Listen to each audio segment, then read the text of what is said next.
Welcome to the Great Reboot. I'm Tori Ryden. I love starting this show with some great news. It's good news about coffee. And if you're drinking it during this coronavirus lockdown, Forbes magazine just came out with a whole article about how coffee may actually be helping you during this whole outbreak and this pandemic.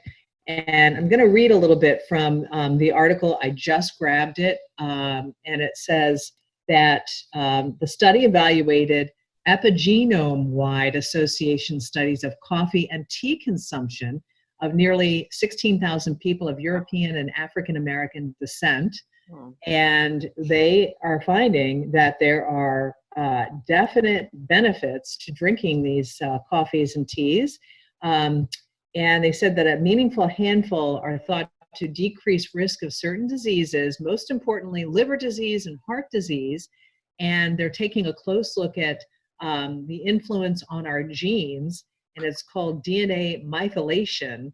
So there's a lot that's involved with this whole article, things that I have never heard of before, but it all comes down to, it looks like coffee may actually play a really great role in helping us during COVID-19. So keep an eye on that study. We'll hope to have more positive results from that. In the meantime, a woman who knows all about coffee, the coffee bean, and the benefits of the coffee bean and the community from which those coffee beans are coming. Mary Allen Lindemann is our guest, and I just want to welcome you to the Great Reboot, Mary Allen. It's a privilege to be here, and I wish we were just going to talk about the good news about coffee, so thank you for sharing that. Well, I needed to start on a really good note because I know it has not been easy. I do want to give a little bit of background to you because, you know, a lot of people know who you are because you're such a philanthropist. You've done such great work throughout the community. You're on about 1 million boards that work with the immigrant community and with artists and the underdog and just so many great things. So I just want to tell people about your actual company, Coffee by Design, which is terrific coffee. If you haven't had a chance to have Coffee by Design yet, you really are missing out. It's delicious coffee, beautiful coffee.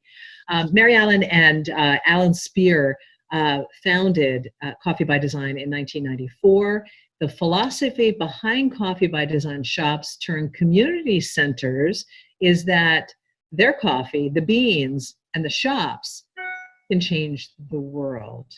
And they are changing the world, as is Mary Allen. So Mary Allen, again, I just want to say thank you so much for joining us. Boy, are people really missing being at your coffee shops, I included. It's such an energy when you walk into Coffee by Design. It feels not just home, but there's just this vibe, this energy, and a lot of people are in there and people are nice to one another and they seem so happy.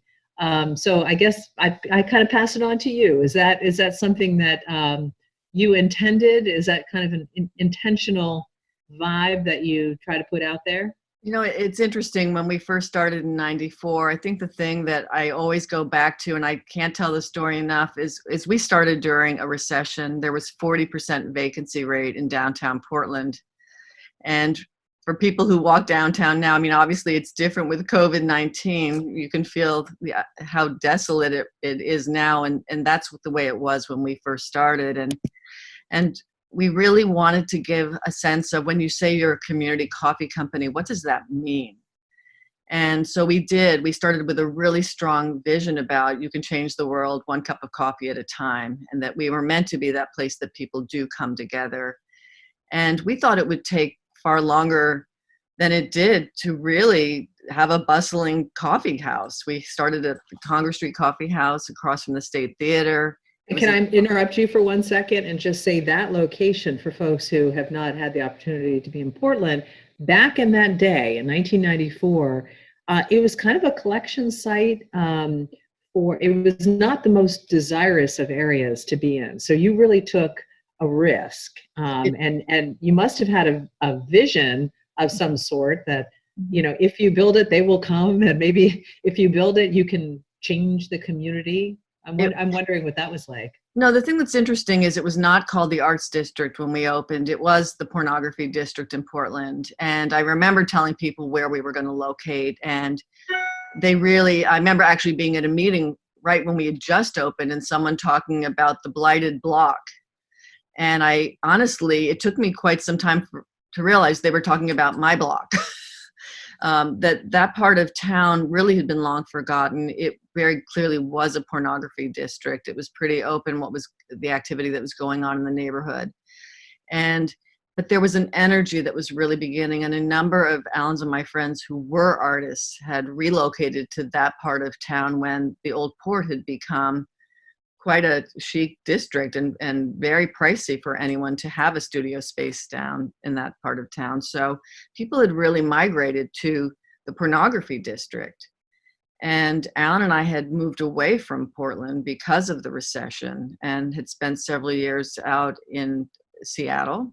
It was a toss of the coin at the time where we would land either Seattle or San Francisco. And we're very lucky that the coin landed Seattle. It was the 1980s. Coffee, especially coffee, was not what it is today. And Starbucks was still a very small company, but starting to grow. And so the perfect time for us to be in a city and learn about an industry, and then realize when we would come back to Portland and we would tell people, why aren't people doing something to bring Portland back? It was all of a sudden that moment of realizing, who are they?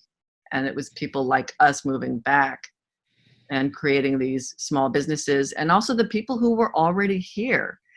You know, the downtown, yes, 40% vacancy rate, but there were a number of businesses there who were just sort of waiting for this renaissance to happen. And so when we decided to open in that location, it was really to be around artist friends and to see how could we help be part of a community and offer something that was not available at the time. We couldn't have had better luck that the State Theater, which had been a pornography theater, was restored to the beautiful theater it was intended to be. And the day we opened, we had projected we would have 25 customers a day, and in fact had 250, because we had the good luck of Bob Dylan deciding to tour again, and his tickets went for sale the day we opened. Oh, so someday, I keep telling people I will write Bob Dylan. I should do it sooner than later. That we owe him a thank you, because tickets went for sale and there was a line down the street and people got bored waiting in line and saw there was a coffee house and popped in to say hello. and what a great omen of sorts for that to happen. I mean, tip of the hat homage to Bob Dylan and your whole approach. It seems, I mean, I don't want to get all, Mm-hmm. woo-woo with this, but it's almost karmically divine in a way that, Mm-hmm. that here you are, that you're moving in, you're not being money hungry.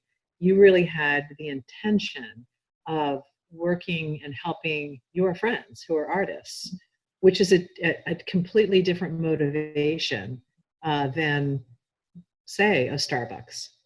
Well, and it was interesting because, two things. One is there were also other local merchants in that neighborhood that we could not have done the business we were doing without, yes, the State Theater, but at the time, Terra Firma Shoes was there, and Drop Me a Line, our card store. And there was an amazing group of entrepreneurs, locally owned businesses. And together, I feel like we really were part of bringing downtown back. I can't stress enough, local business is what brings downtowns back and is what actually creates a unique, vibrant community. And even now with what's going on with COVID, it's the local businesses that will bring this community back. But also, and I'd have to mention that we need to give thanks to a Starbucks, because they really created the specialty coffee industry. What we found, though, is you can take something that someone else has brought back to life, but how do you make it uniquely yours? And that's where going deep within the community was very important to us. And looking at historically, coffee houses, they were centers of conversation and politics, and what are the issues of the day, and how do you create a space that issues can be discussed but with respect to difference of opinion. It's like a caffeinated speakeasy. I mean, it really is. It's that gathering spot where really important conversations take place, and as you've demonstrated, support of the arts takes place. Well, the arts, and it's funny, our philanthropy, our mission with our philanthropy arm is that it is progressive arts and social change. That's what it has always been core to who we are as a business. And so at the time I think about it, it's interesting how things do come full circle. Some of our very first customers were people who were here from the Bosnian War. In fact, I'm so moved when I see customers. We opened July of 1994. We have a family from Bosnia who came because of the war in October of that year. They are still customers. I will bump into their now grown children who have children of their own, and they are still loyal customers. And what a privilege it's been to see people who come here with nothing and create incredible lives here, but also contribute so much to our local community. So we went from those early customers, and then we were really, there was this sort of tail end of the AIDS epidemic. And so we were across the street from the AIDS Project, which then joined forces with the Franny Peabody Center. And we could serve not only a great cup of coffee, but you could tell that there might be a customer standing next to a customer and assume that they have AIDS, and can I catch it standing next to someone? And so we really have learned that you can be this vehicle of change and education and information. And so learning very subtle ways of acknowledging someone and putting another customer at ease. And it's really incredible to me that things that are so important to us, and we have a community that if I didn't have answers or know how to handle a situation, I could get on the phone and call any community organization around a certain issue and ask for education. And how do we get that information done in a way which is not judgmental, not telling people how to think, but at least getting them good information in order to make their own decisions. So I tell people what walked through our doors were all the issues that we felt to learn about and make sure that we were passing on to our community. So it went from AIDS epidemic to mental health awareness, because there was the deinstitutionalization of AmHigh very early on when our business opened. And so suddenly you just noticed there was an influx of a new customer. And trying to make sure that people know that, yes, we are here to serve people and we are a for-profit venture, but how do we make sure that everyone is welcome at our table? There's certain phrases that people here who have worked with us for a long time, they've heard me say constantly, how do we make sure that everyone is welcome? But how do we also make sure that there can't be two separate sets of rules? Well, we're going to let you behave in a way that's inappropriate because you might be schizophrenic, but we don't allow someone else to behave that way. And so and then actually it dehumanizes someone if you allow behavior that in our society is not acceptable. And so how do we really learn to serve someone, give them feedback if the behavior is not appropriate in a way that is humane and fair? And how do we partner with people to help us? I'm not a trained social worker, but I want to welcome as many people as I can in ways that they can have dignity and that they can feel that they are included in our community and we care about you. And so it then went to mental health awareness, and then it went to, opiate, the addiction issues that we were facing, and substance abuse. And our big thing now is asylum seekers, the immigrant population. How do we make sure that they know that they are a welcome customer? So how we may explain how to order. If English isn't their primary language, how do we do that? And that's something that is really challenging for us right now with curbside. Our curbside ordering is in some ways leaving out a population we could work very hard to include right now. I want to get to the curbside in a second, but it was interesting, something that you just said that I really want to concentrate on. It sounds to me, you say you're not a social worker, but you definitely have a social worker's heart for sure. And, I know that a lot of people look at kind of a paradigm of, they say, well, think globally, but act locally. But you've incorporated both, and you have managed to find a way to think globally and locally and act globally and locally. And your beans, and this was a very conscious decision on your part. The beans that go into the Coffee by Design coffee are from lots of different places around the world, and people might not be aware of that. Can you tell us, where do the beans come from? How did you make that decision? And it definitely ties in with the immigrant community, in Maine, because I'm sure you have that affinity as a result of all the traveling you've done and all of the work you've done with so many different countries. It's interesting because in the early days, fair trade became big here in the US in 1995. We opened in 94. And as much as we really believed in the fair trade movement and everything that it stood for, we were not happy with how it was being overseen here in the US. And found during our travels, farmers actually very privately sharing with us that fair trade was not fair to farmers, that they were not given a seat at the table in the conversations about pricing. So although we all believed in the standards of how you treat the environment and how you treat your workers, and the price that was being set by fair trade might be higher than what's called the C market, because coffee's traded on the commodity market, it still wasn't a high enough price to actually support what was being asked of the farmers to do. And you had to belong to a cooperative. So there were farmers we were buying from. There was one farmer in the early days we were buying from Colombia, but because of the size of his farm and because he was a single estate, he could not enter the fair trade trademark. It was really interesting to observe what the criteria was. So here was someone who was doing outstanding work environmentally, paying his workers 30% above minimum wage in Colombia, built the church, the school, had a benefits package for his workers, above and beyond anything, incredible quality coffee. We were paying him well above what fair trade was paying at the time, but our customers wanted the fair trade brand. And so we did, and I tell people there are light bulb moments we've had during our business where we did bring in a fair trade coffee instead. Even though we ourselves did not get certified fair trade, you could buy fair trade coffees. And so we brought in that coffee and our sales skyrocketed because of it, but it wasn't the quality of what Oswaldo was providing. It wasn't the price what we were paying. And in that moment, we as a business realized part of what we need to be better at is how do we educate our customer? That it's not just about a sticker on a bag, it's about knowing who we're buying from. And so we went back to Oswaldo. Our sales declined with the Colombians, but then over time, because we were educating the customer, the sales went back to where they were. And it is about that relationship with the farmers that we've had for years. And it's really important. We tell people that, we have the good fortune to bring in these extraordinary beans. It is so labor intensive. When we bring staff on their first farm trip, as much as you can tell someone or show them on a video, when they're actually there and when staff travel with us, the first trip, they are put out there and have to pick coffee cherries. It is really hard work.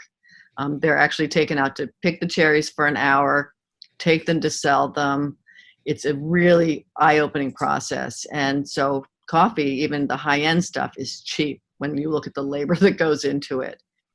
But it's a matter of making sure that we are representing the farmers the way that they should be presented to our customers. So everything from the sourcing that we do, the story that they have to tell, once their beans reach here, how we roast, how we treat those beans in the coffee house, how we're brewing. As I tell everyone here, we've been given a gift of someone's hard labor, how we now present it to our customer. We get to see the end result. We get to see the happy faces. The farmer doesn't. So we need to make sure that we're telling their story and that we're reporting back to the farmers. It's been interesting. I think we've come full circle. Where we started, our goal was, how do we help our local community? That was really important. And then when we started to travel, how do we represent the people we're buying from? And then I do tell people, for me personally, my life changed dramatically when it came full circle back to the immigrant community here in Maine, because we brought in a coffee from Burundi. And as we were about to bring it in, we decided to do a welcome ceremony, which we'd never done before, but we had opened Diamond Street and we had space to do the ceremony and really brew the coffee and roast it, brew it, and then present it Well, we found out the woman who was the representative we had bought it from in Burundi was actually going to be on the west coast of the US. And so we brought her, we were going to bring her to Maine. So here we were going to introduce, we were going to have Isabel here. Someone, as I was telling them what the plan was, said, why don't you have the local Burundi representative? Who knew we had a local Burundi representative? I didn't. Yeah. I noticed there was a diversity in our city happening, which was exciting, but I didn't know. So I emailed this person. And then someone else said, well, why don't you have the Burundi drummers? Because they really are representative of Burundi. Well, where am I going to find Burundi drummers? We have Burundi drummers. So I had scheduled all of these things, and I was on the West Coast at a conference and flying back, and received an email from the Burundi representative. He wanted the CV of the person he was going to be welcoming, and I thought it was just to prepare his remarks. And I was told, no, I need to make sure that the person is not coming here politically motivated. Because the year before, someone had arrived here in Maine and was documenting who was here from Burundi seeking asylum. And these people have family members still back home, and that their lives might be at risk. So I sent the CV and received an email back. We're okay. Isabel was my biology teacher in Burundi 25 years ago. And it's so nice to know she's still alive. And the person who was that Burundi representative is now one of my dearest friends, Allen Lindemann. And so the day of the ceremony, it was really life-changing for me because Isabel arrived. She saw the drummers. We had them out front, calling her to arrive, and she's got tears streaming down her face. And then she and Allen see each other. And then as we're doing this whole ceremony, a few other people from the local Burundi community stepped forward, also her students. Oh my gosh. Wow. So in wow. I realized in that moment that, and we know this, coffee is such a personal experience, but here's the opportunity for people who may never go where they were from, may never see family members again. And food is such a visceral thing for all of us. You smell something, you taste it, it brings you back to a happy time in your life. And we have the gift to actually bring something from their home here, and they can enjoy it. The thing that was amazing is I had the opportunity the next year to go to Burundi. And when I was there, I traveled a lot. I go to very remote regions, and usually if people ask where I'm from and I tell them I'm from Maine, they always ask, is that in America? And then I have to explain, they've probably heard of Boston and Canada, they've heard of Canada, but Maine, and I'm in this remote region in Burundi, and I say I'm from Maine, and this woman looked at me and said, by chance, are you from Portland? And I'm looking at her, and she said, my daughter lives there. Can you bring gifts back for her? Oh. And throughout my entire trip there, I kept meeting people who had, nieces and nephews and children here, and I just thought it is such an incredibly small world. And with coffee, we have the opportunity to bring the world together and enjoy community in a very deep and meaningful way. And these are things, when we first started the company and we thought, let's be a community coffee house, and how we defined it. And even the name Coffee by Design for us was creating something unique, one of a kind, just for you. It has far surpassed what our initial vision was of what it could be.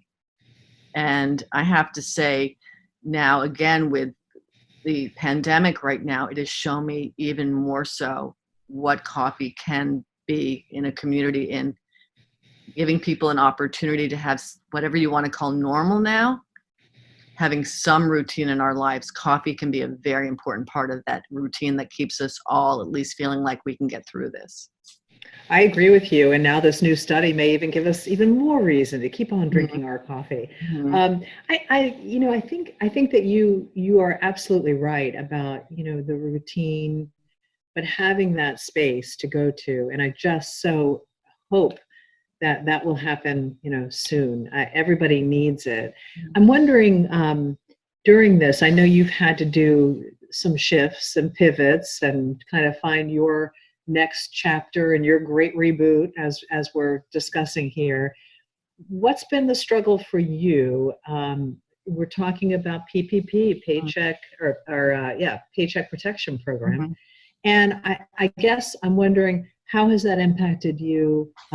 You're still, you know, you're roasting your beans still. I'm just curious how this is all working for you, and what's the impact for you? Well, you know, it's interesting because I was doing a chronology of just how fast this has all happened and how quickly we've had to reinvent a business, and every day having to reinvent, tweak, refine, following CDC guidelines, following our governor's new stages of reopening the state. And, you know, we are very fortunate that we are viewed as an essential business. And so fortunate compared to other businesses that have had to completely shut down.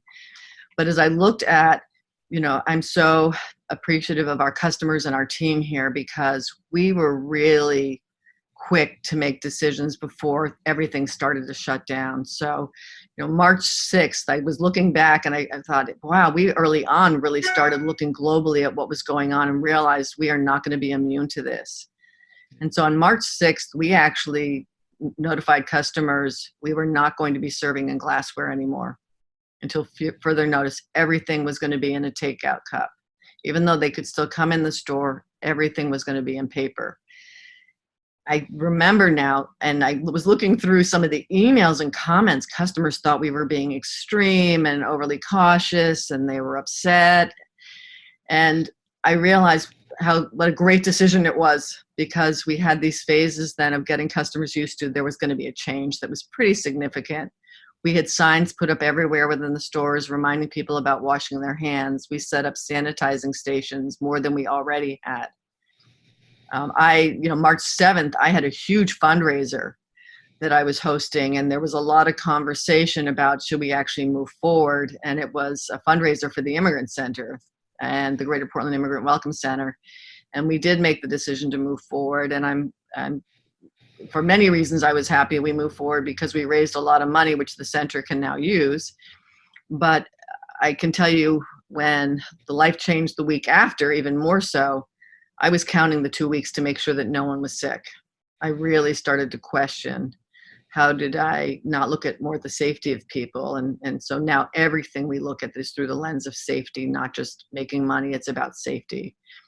But March 16th was when we all received the notice that we were going to have to start to shut down. We were notified by IDEX and LL Bean, where we have coffee houses. We're given notice that we were going to have to close end of day that day until further notice. So we knew 2 of our coffee house locations were going to have to close. That day we made the decision to actually close 4 of our coffee houses. We have 5. So 4 out of the 5. Our Congress Street Coffee House, our original store, we chose because we started to hear about the distance that people needed to be, and we weren't sure we could guarantee that people could be 6 feet and still going in that store. So we made the decision to close Congress Street.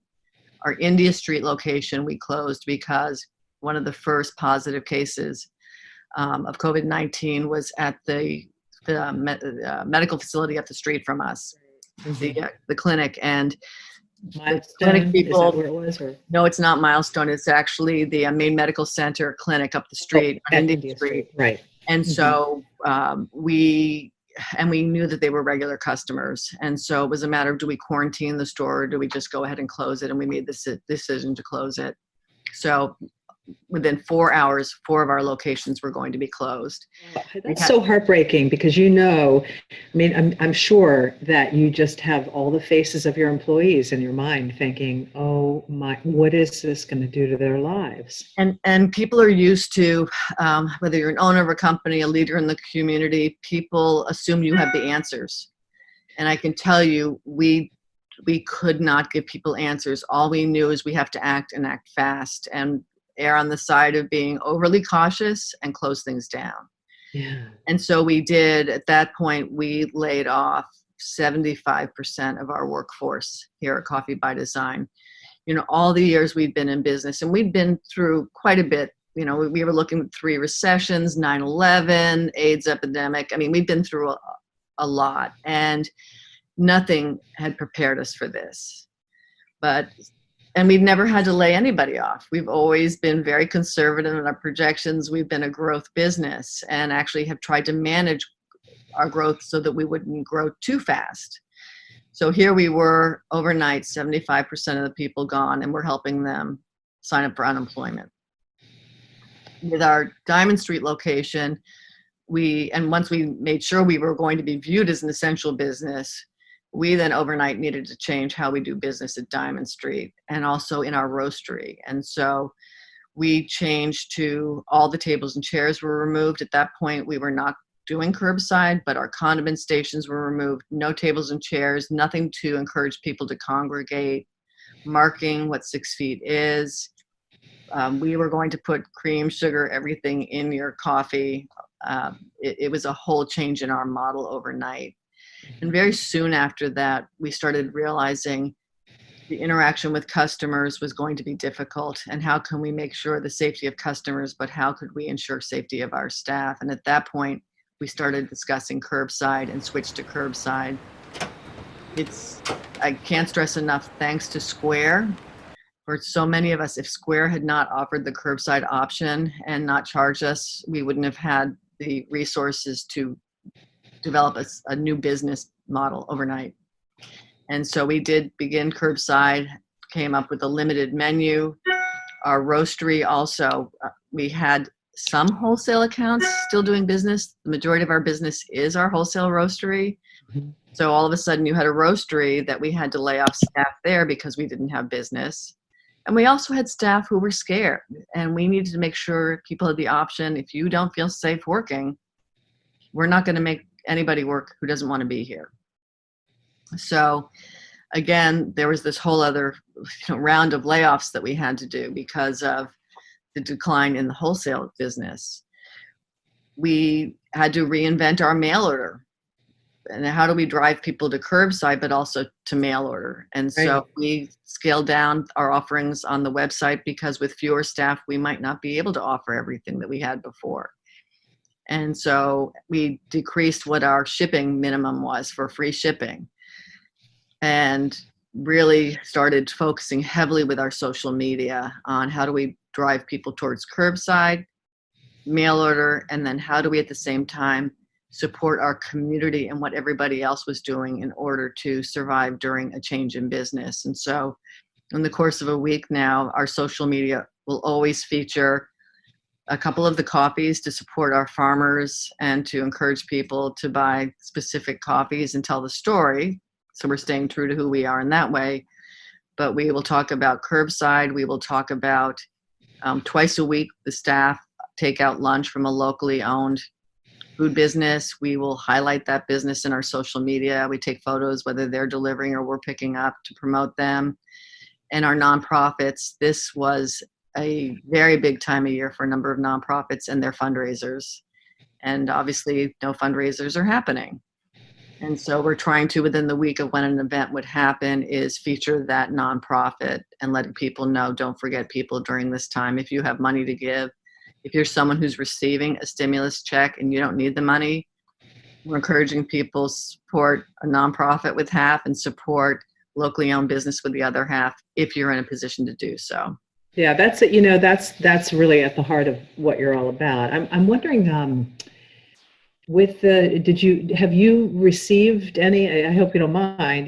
With the whole SBA, have you received any kind of relief yet from that? And how are your? We have been, and local support, local banks, local businesses. We did not have to call our bank. They called us and said, what do you need from us? And I can tell you, we own 2 of our properties. We have business loans. To have our bank contact us, Androscoggin Bank, thank you. They called us and said, what do you need? We can give you initially 6 months of relief. And which is incredible, because what was critically important to us is how do we take care of our staff? And so how do we maintain the health insurance plan for everybody here? And so where before we paid 70% of the premium, staff paid 30%, we guaranteed our staff at the time for the month of March And then April, we would pay 100% of everybody's health insurance plan, and that our goal would be that we would be able to continue to do so in May. Having our bank give us relief with our mortgage and our business loans really allowed us to, now it's May, through the month of May, we're committing to all staff. Anyone who comes back, we're now offering in the month of June, we will pay 100%. If people are on unemployment because of the $600 addition they're getting to their checks, we're asking them to begin to pay their 30% to help us afford health insurance for everybody. So but no, our bank has been incredible. Our law firm is offering webinars all the time, so we really make sure we're navigating not only PPP, but HR is huge right now. How can we make sure, as we are bringing people back, that we're doing things that are equitable? How are we ensuring that people are safe? I know that MEMIC is offering quite a few workshops that we now will definitely start to look more and more closely at. We have been following CDC, FDA, and hospitality Maine guidelines for food safety. Now worker safety is obviously going to be this next layer that we have to look even more closely as we bring people back. The distancing issue, as of today, because of what the governor and the city have asked of, all of our workers, even though we're behind closed doors, will wear masks. Yeah, in all public places starting tomorrow. All public places. So extremely important that we make sure that, how do we make sure that everyone here is safe and understands, and even from a customer viewpoint, how we prepare the product knowing that you're safe, because we don't know all the science yet, making sure that no way are we in any way passing anything on to our customer. Yeah, it's hard to know who's carrying it still until we know that better. Mary Ellen, I'm just curious. I mean, you've got all of this going on, and I know you're holding a lot together. I'm just wondering what keeps you up at night, because I'm sure you just mentioned you've had some trouble sleeping, and I can't help but think, wow, you got a lot on your mind. It's as a small business owner, to be put in the position, and again, the PPP, we had such hope about the payroll protection plan that it would enable us to bring people back. The struggle we have now is we're working against a time clock, because our company did receive a significant amount. You do provide your payroll from the previous month, so it's actually based on what you were paying people. They also look at the number of employees we have, and they factor in every part-time person. They combine two part-timers, and we had 65 people here, several of whom were part-time. We've been told that we have to, by June 10th, from when we received our money, it's 8 weeks, by June 10th, we have to have spent the money that we've been given. 25% on our rent, utilities, facilities, 75% on payroll. We have to, by the end of June, bring back 48 full-time employees. We now realize there is no way that we can ramp up and bring back 48 people and make sure that after the end of June that we have enough business to keep them here. So we're Alan and I talk about the moral obligation on so many levels here. Every night I think about, how can I make sure everybody here is safe? But then I also have to think about, I have a moral obligation to make sure people have income. I need to make sure that they're going to be able to house themselves, to feed their families, to do all the things that we here in America assume that we can do. And so how can I make sure they're safe, and that there's enough work, and that I don't bring them back only to lay them off again? Those are the things that keep me awake at night, is the recognition that I probably will not be able to bring everybody back. And how do I decide who stays and who goes? It's really a complicated situation, knowing that people are making more on unemployment right now because of the $600 addition each week. Do I ask someone to give up making more money now to come back to work? But I need a certain number of people back to work so we can try and rebuild the business, so that we have business to sustain us past the summer. I can't even talk. It's such an emotional issue here. And I have to say, we had 14 people who stayed with us through this whole thing. 14 people said, we're in it. The people who we brought back, we brought 5 employees back this week.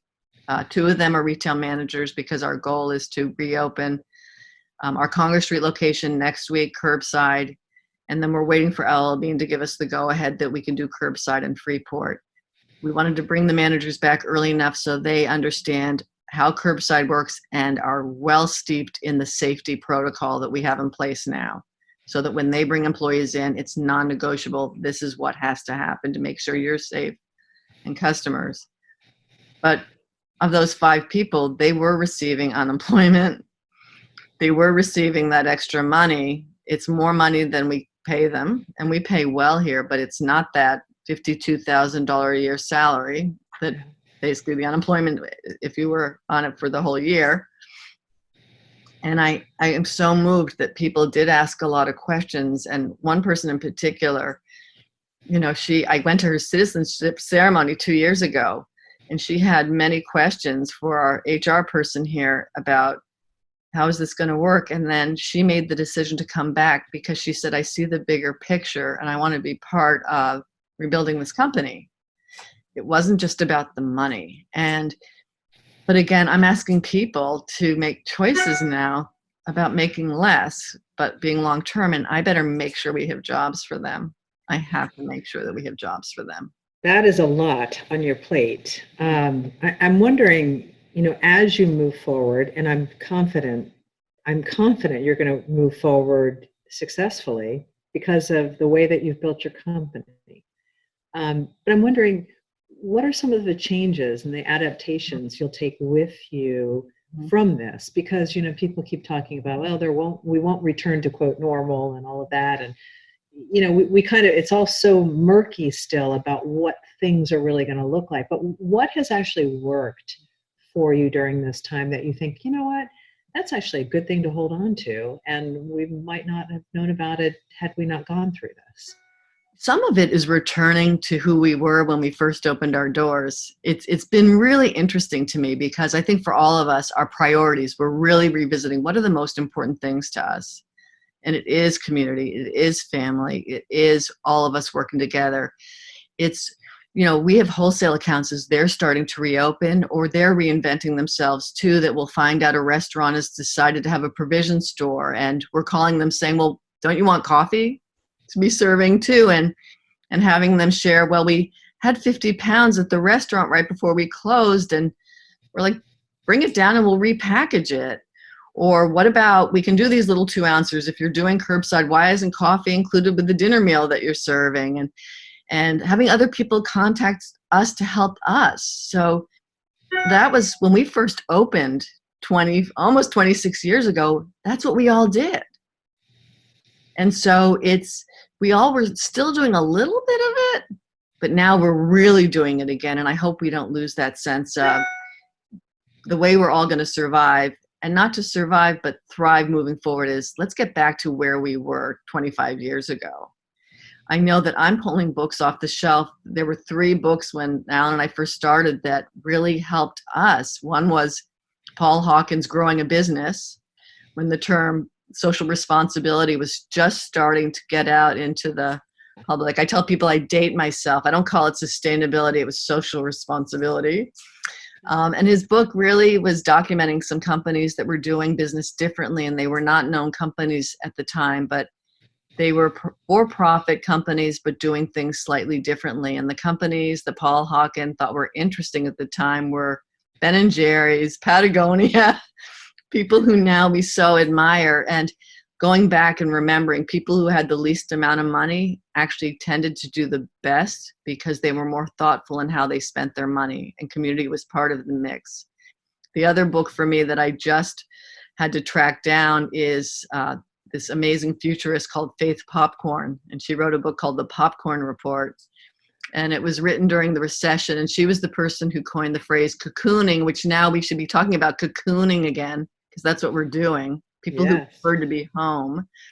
And it's not a negative, it's a positive. But she talked about when people don't have money, what they will really want in their lives are small indulgences.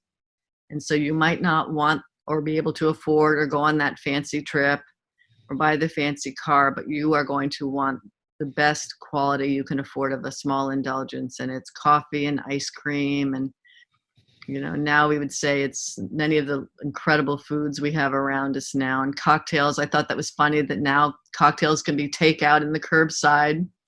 Who knew, huh? They're packaged a certain way. That what will actually be continued is, as we're tweaking the model and figuring out how does curbside translate to our other locations, is I'm telling all of the managers, not only think about how do you adapt it for now, but we need to envision and plan for the rest of the year. I mean, as much as we're focusing now on the PPP money and how does this all work now, we now are strategizing. Let's look at year end. We're going to be here. What will it look like? What are the things that we don't change? And curbside will become our new drive-through. We will not have drive-throughs, but we will have curbside. And so how do we make that work? Still bringing people in, but also having the convenience of curbside, and what will it look like, and how do we make sure that we can manage both well? And so it really, what I will take away is go back to where you began. Remember some of the lessons you learned there, and we knew we were carrying some of it through, but getting back to where we were is going to be really important.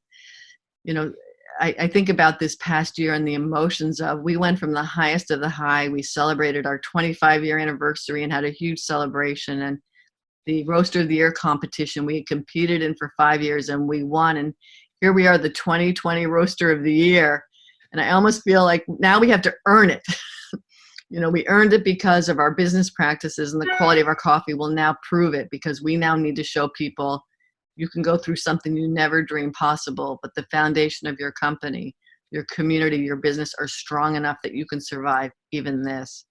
When I was coming to work yesterday, there are these moments of, I can do this, because there are moments when I think, I don't know if I can get up in the morning and do this. And a customer shouted across the parking lot and held up her pound of coffee and said, "We will not let you fail." Oh, And wow. I just was love that. so moved by it. And, every Thursday, every day is a great day when you get up and you have amazing people around you. But we do this program called Coffee by Design Cares on Thursdays. And we really wanted to figure out how can we help frontline workers, healthcare workers. And I wasn't sure how we could get into hospitals or how it was going to work. And we don't have the luxury of a huge budget that we can spend right now. And this incredible resident from Maine Medical Center, out of the blue, contacts me and says, "Gee, do you want to do something and for healthcare workers?" And I said, "Yes, I do. How can we make this work?" And this incredible Dr. Matt Weatherall said, "Well, people are sort of forgetting the high-risk clinics here in town, and so you don't have to necessarily do the hospitals, but what about clinics?" And so we launched a program called Coffee by Design Cares, and customers can donate online. And every Thursday we have 4 clinics that we bring coffee and Bam Bam Bakery, gluten-free, delicious treats. And it's grown to the point that we have the same 4 clinics, but today we added a 5th. We did a surprise additional 5th this morning at a testing center, and we have great photos because they were so excited.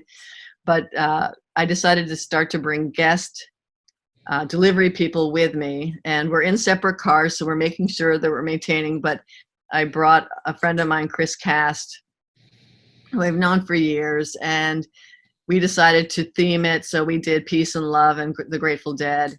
And so we had tie-dye on, and we used to have tie-dyed Peace, Love, and Coffee by Design t-shirts from years ago. So I'm pulling out my t-shirt, and we partnered with Mexicali Blues, and they gave us Guatemalan worry dolls to have with the little kits, and Grateful Dead little tokens. I love it. Yeah. And so it was the most amazing. And then we have other local businesses partnering. Dean from Dean Sweets, he and Kristen said, "We're willing to donate chocolate as long as we can afford to do it." And it's just a community thing, but we're doing these drop-offs. And one of the clinics we go to, which, and I so appreciated Matt, without knowing us, knew what would be meaningful to us. And every healthcare provider is doing amazing work, but these clinics that year round are working with clients who do not have health insurance, do not have primary care doctors. And one of the doctors pulled us aside last week and said, I just need to let you know, do you have any idea what this means to us every Thursday? Oh, And that the difference it makes, that we're not forgotten, that you are, it is the highlight of our week when you all come. And so I have to keep doing it. And every morning when I haven't slept all night and we go early to the clinics, I thought, how could I, and I'll be kind of grumbly, I got to get up and do this. How can I, you go there and you see that this is the little bit I can give. I can give coffee. And and how could I not do this, right? After you see the response like that. It is. And then the other side thing that happened, which was not expected, is, again, out of respect for people who, for whatever reason right now, don't want to return, we did need more staff. And Alan and I have a 15-year-old daughter, and she did get her working papers, her work permit last November, but we were one of the fortunate businesses. We had no openings. So we could not employ our own daughter. And we needed more workers last week. And because of the way the schools are right now, very flexible schedules. And so she became an employee last week of the company. And immediately I had the Family-Owned Business Institute emailing me, do you want to rejoin the Institute because you have the next generation who's joined you and we'll give you a membership for free for the year. So wow, that's awesome. So it was reconnecting with the Institute, which was important to us because one of the first awards we ever received, which was a surprise, was Maddie Corson gave us the Small Business Family-Owned Business of the Year award. But is a lifetime ago now. But now to have Alina join us was really through the worst time for many. And I don't want to in any way diminish the tragedy that's happening, people who are losing loved ones. I look outside my window here and it's the beauty of Maine, although it's a little gray today. What a beautiful state we live in and how lucky we are to have the leadership we have in our state. Whether we all agree all the time with how the phasing in of things, I have to say I have complete confidence in our leadership, at least from a state perspective. Not necessarily national. They've done a great job with this. They've done a great job in communicating what needs to happen, and safety being critically important. Our economy is important, but safety is number one. But I look outside and it just is beautiful and peaceful, and I see the Facebook posts and people baking and families together. But then I hear from the healthcare workers who we do serve, what you're not seeing behind the scenes, and we need to really, really thank them and be there for so many frontline people, because after this phase of COVID-19 is done, we will have many people grieving and traumatized in ways that we need to absolutely be embracing and helping them through this process. Another thing that I've recognized, and for those of us who are here within this immigrant asylum seeking community, is being aware they're being re-traumatized also. Being isolated is really big. And so being extra aware of the impact, all of us. There are times I've had to acknowledge, people say, well, you seem like you're doing fine. I'm having to more often let people here know when I'm having a bad day, because having them assume that I am not feeling it is not fair either. I think people need to see as leaders that we are feeling it as well. There are days I will come into work and tell people, I'm just not going to be at my best today. I'm really struggling. The impact of what's happening is hitting me, and just give me some time to just process what's going on. And I don't have all the answers. Well, Mary Allen Lindemann, I love your compassion. I love your heart, what you're doing here. And I just can't thank you enough for sharing your story, your many stories. And I encourage you, keep that storytelling alive, because that is so important for us to have faces and stories that go along with all of this. It's so important for people to be heard. So thank you so much. And Coffee by Design, may it thrive. May it not just survive, but thrive through all of this. And I want to thank you for joining us here on the Great Reboot. Well, thank you. And we couldn't be doing this without our community, and that is our global community and our local community. And And we're just very, very fortunate to have the people in our lives we do, and we hope that we contribute and give back as much as people give to us. So thank you for the opportunity.